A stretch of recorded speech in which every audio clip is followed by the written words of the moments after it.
Temperature checks, face masks. This is the Vatican Museum in the time of COVID. Normally, they'd see 7 million tourists here a year. Now, there's hardly anyone.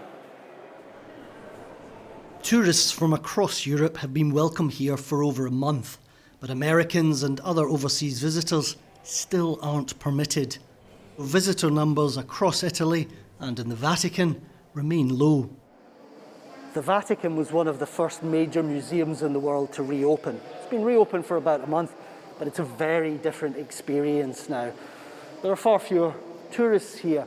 It almost feels like you're having a private tour. In fact, before the pandemic, they used to let in about 4,000 people an hour. Now, it's about 400. So social distancing rules mean that you have a lot more breathing space and a lot more room to enjoy all of this.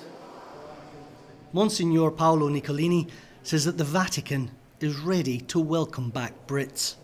Mi sento di dire a tutti, e in particolare I want to tell everyone, and in particular those who come from the UK, but from all the countries in the world, we're waiting for you with open arms. We guarantee that you will be able to visit this museum in perfect security with no dangers involved. It's now up to you to be courageous and travel. Il gesto coraggioso lo dovete fare voi, viaggiare. And here we are in the Sistine Chapel, the highlight of any tour of the Vatican. Now, normally when you come in here, you'd be crammed in with lots of other tourists, cheek by jowl.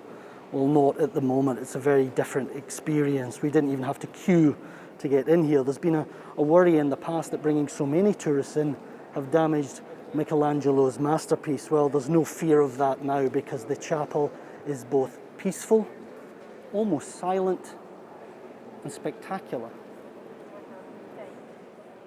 Quentin Somerville, BBC News, Vatican City.